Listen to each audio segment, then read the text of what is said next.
안녕하세요. 오늘은 이 워낙에 영문 이슈 브리프로 작성되었던 내용을 우리말로 요약 정리해 드리고자 합니다.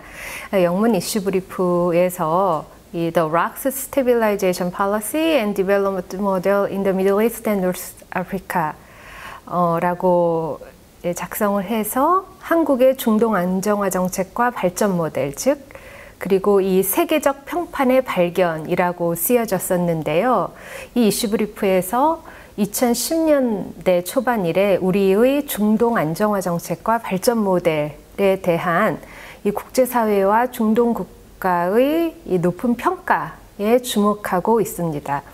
사실 국내에서는 많이 알려져 있지 않지만 우리나라가 다자주의, 자유주의, 시장경제, 국제규범과 규칙에 기반한 국제 질서를 적극 지지하고 이러한 글로벌 중견국 한국의 이런 기여에 대해서 중동과 국제사회의 평판이 굉장히 좋거든요. 그래서 이러한 평판을 우리의 정책 자산으로 활용해서 좀 더 자신감 있는 중견국 정책 그리고 대중동 정책을 펼쳐야 한다라고 이슈 브리프에서 강조를 하고 있습니다.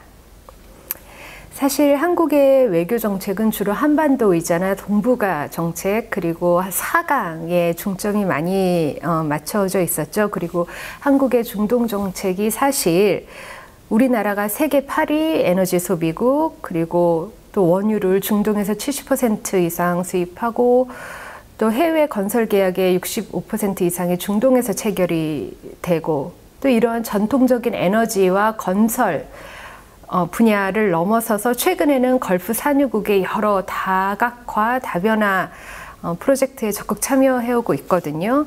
하지만 동시에 이러한 경제 이익에 기반한 정책을 넘어서서 다시 한번 이 책임감 있고 신뢰받는 중견국의 활동 역시 이 중동에서 많이 하고 있는데 의외로 덜 알려져 있는 것 같아서 이번에 한번 강조를 해보았습니다. 이러한 중견국 한국의 정책을 크게 두 가지로 나눠볼 수 있는데요. 첫 번째가 대중동 안정화 정책이 되겠습니다.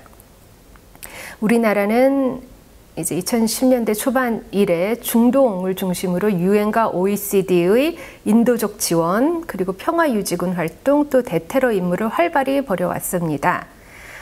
특히 2015년부터는 이라크, 시리아, 팔레스타인, 예멘의 인도적 지원에 약 9,500만 달러를 기여했고요. 또 터키, 레바논, 요르단의 이 난민촌 역시 지원을 해왔습니다. 또 현재 한국은 약 1,180명의 시리아 난민 그리고 460명의 예멘 난민의 인도적 지위를 부여했습니다.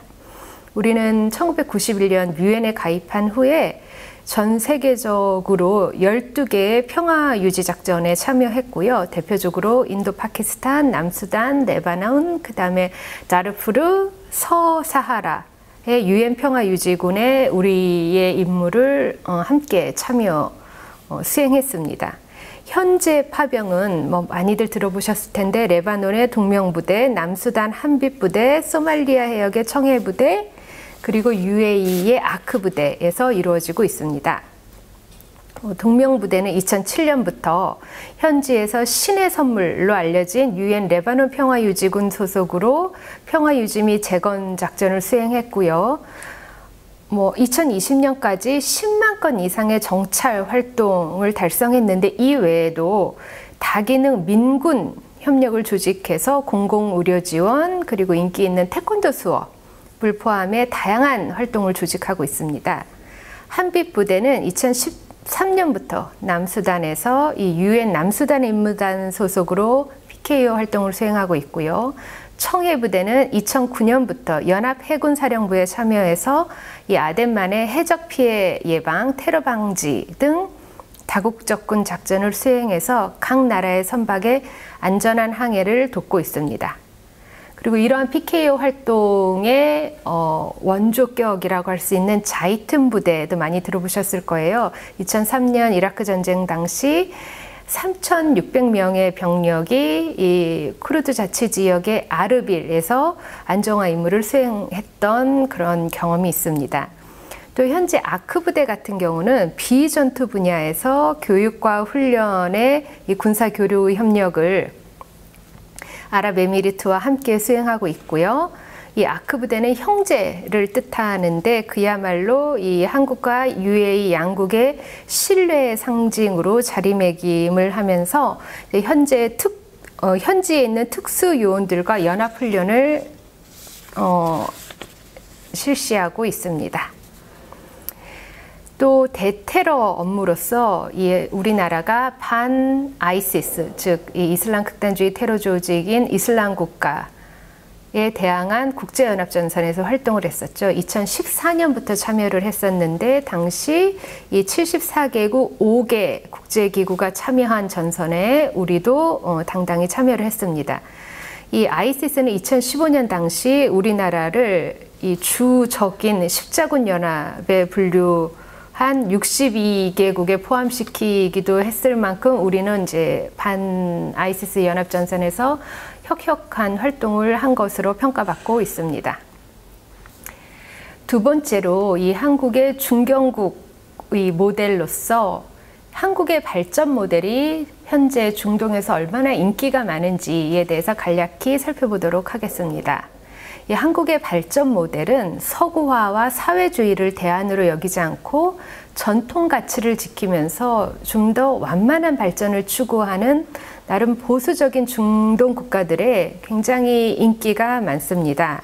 이 근거로서 2011년도 아랍의 봄 민주화 혁명 이후 중동에서 사람들이 예상했었던 것보다 민주화와 경제 발전의 안착이 쉽게 이루어지지 않자 이 중동 국가들이 아시아적 가치를 보존하면서 자유시장 경제도 발전시키고 또 엘리트 간 협약으로 안전적인 정치 전환까지 이뤄낸 한국의 사례를 더 유심히 주시하고 있습니다.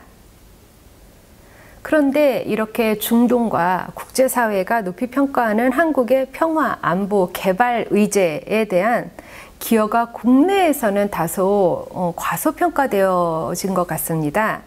그 배경으로서 첫째, 어쨌든 좀 위험하고 취약한 분쟁 지역인 중동에 이렇게 활발하게 평화유지 활동 내지는 안정화 활동, 인도주의 활동을 벌이는 것이 국내 납세자나 유권자에게 그렇게 인기 있는 정책은 아니거든요.